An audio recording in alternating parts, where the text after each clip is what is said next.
Halo teman belajar keperawatan, selamat datang di channel Teman Belajar Keperawatan ini.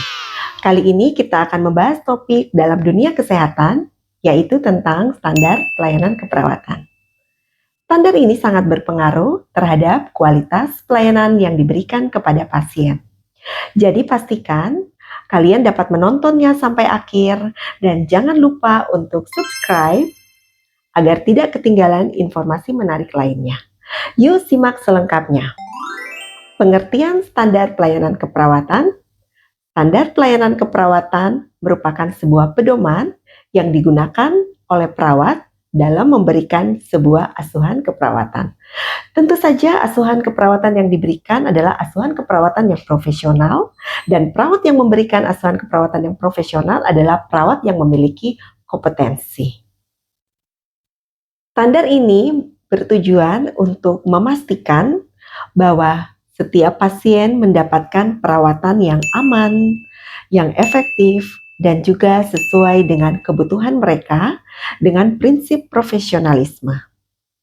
Ada beberapa tujuan utama dari standar pelayanan keperawatan, di antaranya adalah yang pertama, standar pelayanan keperawatan menjamin kualitas dari pelayanan kesehatan yang akan diberikan. Yang kedua, standar pelayanan keperawatan dapat meningkatkan keselamatan pasien dan juga tenaga kesehatan. Yang ketiga, standar pelayanan keperawatan dapat memberikan pedoman bagi perawat dalam mengambil sebuah keputusan klinis.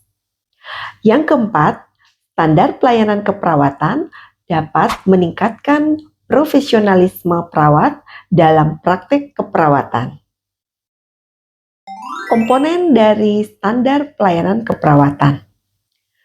Standar pelayanan keperawatan menurut Organisasi Kesehatan Dunia atau World Health Organization dan juga Kementerian Kesehatan menyebutkan bahwa komponen dari standar praktek keperawatan memiliki komponen utama. Yang pertama adalah standar asuhan keperawatan. Standar asuhan keperawatan ini meliputi pengkajian, diagnosis, perencanaan, implementasi, dan juga evaluasi. Yang berikutnya adalah standar manajemen keperawatan. Standar manajemen keperawatan berkaitan dengan bagaimana pengelolaan dari sumber daya dan juga tenaga keperawatan. Yang berikutnya adalah standar etika dan juga profesionalisme.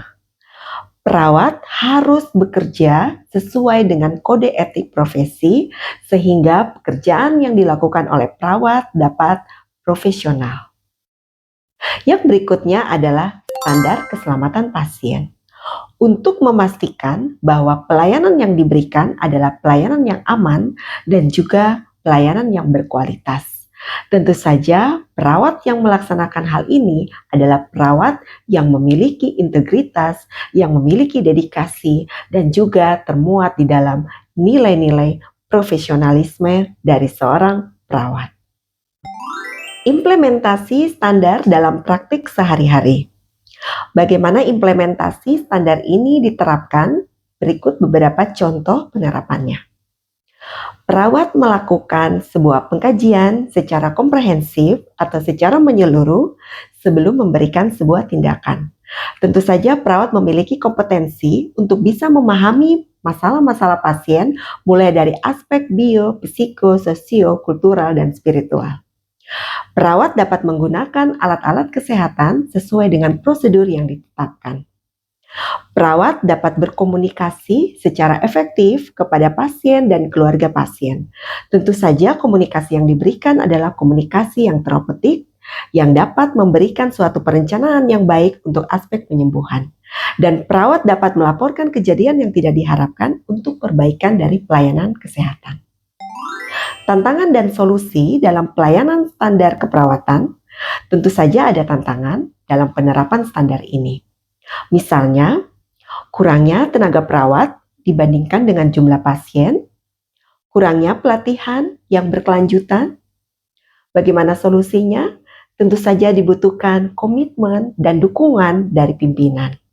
Dalam hal ini, direktur rumah sakit, pemerintah, dan juga kesadaran dari tenaga keperawatan untuk bisa mengembangkan dirinya lewat literasi dan juga meningkatkan kualitas dari layanan dan juga meningkatkan profesionalismenya.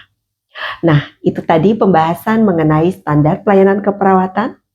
Dengan adanya standar ini, diharapkan pelayanan keperawatan akan semakin berkualitas dan profesional. Kalau kalian punya pertanyaan atau ingin berbagi pengalaman, silakan tulis di kolom komentar dan jangan lupa untuk like, untuk share, dan subscribe untuk mendapatkan informasi kesehatan lainnya. Sampai jumpa di video berikutnya. Salam.